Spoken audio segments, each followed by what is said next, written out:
Doctor صاحب ایک تو یہ بتائیں کہ اب یہ بجٹ اس پر قومی اسمبلی میں بحث دوبارہ کس دن آپ شروع کر رہے ہیں اور سینٹ میں آپ کب پیش کر رہے ہیں، ایک بات. اور دوسرا یہ ہے کہ جو اپوزیشن دعوے کر رہی ہے اس کو ناکام بنانے کے لیے آپ نے کیا حکمت عملی طے کی ہے؟ بسم اللہ الرحمن الرحیم. بہت شکریہ پیر ارشاد عارف صاحب اور فیصل عباسی صاحب اور 92 کے دیکھنے والوں کے لیے اور آپ سب کے لیے. میں پہلے 2 منٹ آپ سوال کے جواب سے پہلے میں 2 باتیں کرنا چاہتا ہوں. پہلا یہ ہے کہ ایک انتہائی کامیاب ایڈمنسٹریٹو سال کووڈ-19 کو ہینڈل کرنے کے اعتبار سے جس کی ساری دنیا تعریف کر رہی ہے، بورس جانسن جیسا آدمی تعریف کر رہا ہے، WHO تعریف کر رہا ہے، انٹرنیشنل ادارے تعریف کر رہے ہیں، وہ کامیابی سے ہم نے گزارا. اللہ رب العزت نے خیریت فرمائی بہت سارے ملکوں کے، ریجن کے بھی، ایشیا کے بھی اور یورپ کے اور امریکہ کے ملکوں کے مقابلے میں. تو ہمیں چیرش کرنا چاہیے عمران خان کے اس فیصلے کو جس کے مطابق کوئی پاکستان میں کسی جگہ فوڈ شارٹیج کوئی نہیں ہوئی، فوڈ چین کسی جگہ نہیں. ہمیں چیرش کرنا چاہیے ان شہیدوں کو جن میں ڈاکٹر شامل ہیں، جس میں میڈیکل کور شامل ہے، جس میں نرسز شامل ہیں، جس میں اسپیشلسٹ شامل ہیں. بڑے بڑے سینئر لوگ وہ چلے گئے، ہماری جانیں بچاتے بچاتے اپنی جانیں آفرین کے سپرد کر دی. ہمیں اس بات کو بھی چیرش کرنا چاہیے کہ اس سال کے اندر پاکستان میں بائی اینڈ لارج بہت خیریت گزری اور امن و امان کی صورتحال بائی اینڈ لارج بہت ٹھیک رہی. اس کے ساتھ ہی میں آپ کو بتانا چاہتا ہوں آپ کے سوال کی طرف آتے ہوئے کہ ہمیں جو ابھی فیصل بات کر رہے تھے، میں ایک اس میں اضافہ کرنا چاہوں گا. وہ یہ ہے کہ جس دن ہم نے بجٹ کا امینڈمنٹ ایکٹ جو ہے وہ پیش کیا قومی اسمبلی کے اندر، تو اس کے 2 طریقے تھے. ایک طریقہ تو یہ تھا کہ ہم سمپلی لے کر دیتے تو کوئی ووٹنگ نہ ہوتی، لیکن میں نے جان کے جو ایجنڈا بنایا تھا اس میں نے آرڈیننسز اور دوسرے ایسی چیزیں ڈالی جن کے اوپر ووٹنگ ہو، تاکہ پتہ چل سکے کہ میجورٹی کس کے پاس ہے. ووٹنگ کا نتیجہ یہ تھا کہ 151 ممبران ہمارے موجود تھے، ایز اگینسٹ اپوزیشن کے 126 لوگ جو تھے وہ موجود تھے. اچھا، اس کی خاص بات یہ تھی ان حاضریوں میں کہ اپوزیشن کے وہ لیڈر جو پچھلے 2 مہینے سے یہ دعوے کر رہے تھے کہ ہم اگر بجٹ میں کوئی امینڈمنٹ، جس کو میں کہتا ہوں امینڈمنٹ بل اس کو کہا جاتا ہے آئین اور قانون کی زبان میں، آیا اگر فائننس ایکٹ میں تو ہم اس کو پاس نہیں ہونے دیں گے، ہم اس رگڑا نکال دیں گے، حکومت کو ہم ناکام کر دیں گے. وہ جتنے دعوے کرنے والے تھے دونوں سائڈ کے لیڈر وہ اس دن آئے ہی نہیں، اسمبلی سے ہی وہ غیر حاضر رہے. میں فرار کا لفظ استعمال نہیں کرنا چاہتا. دوسری بات. تیسری بات یہ ہے کہ اب ہم نے جو آپ نے سوال کیا، میں اس کے جواب میں آپ کو بتاتا ہوں کہ آج میں نے پرائم منسٹر سے ملاقات کی ہے اور صدر صاحب کا مجھے ٹیلی فون آیا تھا اور ہم نے فیصلہ یہ کیا ہے کہ کل شام 4 بجے سینٹ آف پاکستان کا اجلاس منعقد ہوگا. پھر میں نے فائنانس منسٹر سے گفتگو کی اور ان کو ساری تفصیل بتائی اور اس میں ہم جو آئینی تقاضا ہے، جو فائننس ایکٹ امینڈمنٹ بل ہم نے قومی اسمبلی میں پیش کیا، اس کو کل شام 4 بجے سینٹ آف پاکستان میں فائنانس منسٹر وہ لے کریں گے. ایک دوسرا آپ نے پوچھا کہ قومی اسمبلی کا اجلاس کس طرح سے ہوگا اور کیسے ہوگا. قومی اسمبلی کا اجلاس 10 تاریخ کو ہم نے 10 جنوری کو انشاءاللہ العزیز کال کر رہے ہیں اور اس سے پہلے جو مجھے امید ہے سینٹ میں جو پروپوزلز ہیں یہ فائننس کمیٹی میں جائے گا اور پروپوزل پورا سینٹ دے سکتا ہے.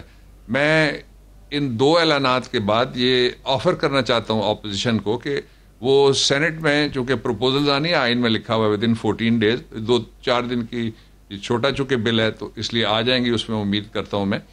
تو وہ جو پروپوزل ہیں ان میں اپنا ان پٹ دیں، جس طرح ابھی ارشاد صاحب کہہ رہے تھے کہ جی ان کے پاس وقت ہونا چاہیے، محنت کرنی چاہیے، وہ پروپوزلز دیں، ایسی پروپوزلز دیں جس کو حیران ہو جائیں کہ کتنا انہوں نے پڑھا لکھا ہے اور کتنا انہوں نے کام کیا ہے. پارلیمنٹ کا کام یہی ہے. دوسرا جو جب ہم لے کے آئیں گے اس کو تو وہ اگر کوئی ان پٹ دینا چاہتے ہیں قومی اسمبلی میں تو وہ راستہ بھی میں نے پرائم منسٹر صاحب سے بات کی، وہ کہتے ہیں ہماری طرف سے سارے راستے کھلے ہیں. لیکن جو اصل ایشو ہے اس کی طرف میں آپ کو لے کے جانا چاہتا ہوں. بیسیکلی لیجسلیشن 2 طرح سے ہوتی ہے. جو اپوزیشن میں بیٹھے ہوئے لوگ ہیں، آپ کو یاد ہوگا کہ میں جب اپوزیشن کا ممبر تھا سینٹ میں تو اس وقت میں نے سپریم کورٹ آف پاکستان میں خواتین ججز کی اپوائنٹمنٹ کے لیے پرائیویٹ ممبر بل پیش کیا. بڑے بڑے امپورٹنٹ ہم نے بل پیش کیے. یہ کوئی پرائیویٹ ممبر بل بھی اگر پیش کرنا چاہتے کسی مرحلے پہ تو ہم اس کو دیکھنے کے لیے تیار تھے. لیکن وہاں دو کام ہوتے ہیں. اس دفعہ تو حد ہی ہو گئی. آپ پچھلی جتنی بھی پارلیمنٹ کے اندر جو جنگیں, لڑائیاں, فزیکل کتابیں, گالیاں, اتہام اور دشنام اور الزام, اس کو سارے کو کراس کر کے وہ سیٹ پہ آئے. اور ایک خاتون ہماری تھیں, ان کی ایک فنگر فریکچر ہوا, اور جو ہمارے سینئر لوگ بیٹھے ہوئے تھے ان کے ساتھ جو پارلیمنٹ میں وہ جگہ جہاں نعرے لگائے جاتے ہیں اس کو کہتے ہیں ویل, کنواں, یعنی اس سے ہٹ کے وہ سیٹوں پہ آئے باقاعدہ, اور فائنانس منسٹر کے پاس آ کے. تو اگر آپ کے پاس ممبرز ہیں تو پھر تو آپ جیت سکتے ہیں ہم سے, کوئی مکہ مار کے تو نہیں جیت سکتا. یہ کشتی کا پروگرام نہیں ہو رہا ہوتا. میں یہ بھی کہنا چاہتا ہوں دکھے دل کے ساتھ کہ ایک دفعہ پارلیمنٹ کو بٹھانے پہ پیچھے 3,500 لوگ ہوتے ہیں جو کام کرنے والے ہوتے ہیں, اور 342 لوگ ہوتے ہیں, اور ان کے لیے بھی سارا انتظام کرنا پڑتا ہے. اتنی بجلیاں جلتی ہیں, اتنی گیسیں چلتی ہیں, اتنے ہیٹر چلتے ہیں, اتنی گرمی اور اتنی سردی, تو لاکھوں روپے لگتے ہیں. لیکن اس کا نتیجہ اگر یہ نکالنا ہے تو یہ بڑا افسوسناک ہے. ڈاکٹر صاحب, یہ جو نشستوں پہ آنے والی بات ہے اور ساری اپوزیشن آ گئی اور آپ کہہ رہے ہیں کہ انہوں نے ہلڑ بازی کی, درست ہے. یہ نشست پہ آنے کے ایک چل رہی ہے بات میڈیا میں کہ جاوید لطیف صاحب آئے اور آپ کی موجودگی میں سابق وزیر داخلہ اور موجودہ وزیر نارکوٹکس اعجاز شاہ صاحب نے ان سے کہا کہ میں اس ملک سے اتنا مایوس ہو چکا ہوں کہ میں نے بچوں سے کہا ہے کہ جائیداد بیچ کے بیرون ملک چلے جائیں. تو یہ آپ کی موجودگی میں ایسی بات ہوئی ہے؟ میری موجودگی میں ایسی بات کبھی نہیں ہوئی. اور دوسرا یہ ہے کہ جو اعجاز شاہ صاحب ہیں وہ بڑے سیزنڈ پہلے آفسر تھے آرمی میں, بریگیڈیئر رہے, ڈی جی رہے آئی بی کے. پاکستان نے اور اس سرزمین نے ان کو بڑا نوازا ہے. وہ بڑے خوش ہیں, وہ قومی اسمبلی میں بھی ہیں اور کیبنٹ میں بھی ہیں.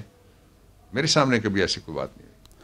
ڈاکٹر صاحب, یہ بجٹ تو آپ میری اسیسمنٹ یہی ہے کہ آپ منظور کرا ہی لیں گے. میاں نواز شریف صاحب کی واپسی کی باتیں شروع ہوئی ہیں اور کہا گیا کہ کوئی ڈیل ہو رہی ہے اور کوئی 2 یا 3 ممالک اس میں شامل ہو رہے ہیں ڈیل میں اور گارنٹی دے رہے ہیں. وہ جب یہ خبریں آئیں تو آپ کی حکومت کی طرف سے اعلان ہوا کہ شہباز شریف صاحب چونکہ گارنٹر ہیں ان کے کیس کے, تو ان کے خلاف حکومت جائے گی لاہور ہائی کورٹ میں. تو ایک تو جب وہ گئے تھے میاں نواز شریف صاحب, ظاہر ہے حکومت کی کانسینٹ اور اجازت کے بغیر نہیں گئے تھے. دوسرا, آپ گارنٹر کے خلاف کیا قانونی کارروائی ہو سکتی ہے؟ قانون کا تقاضا کیا ہے؟ ایک ماہر قانون کے طور پر آپ کیا سمجھتے ہیں کہ حکومت اگر پلی لے تو کیا سزا دلوا سکتی ہے؟ دیکھیے, 2 باتیں ہیں اور 2 ملزمان ہیں جن کے خلاف کارروائی ہو سکتی ہے.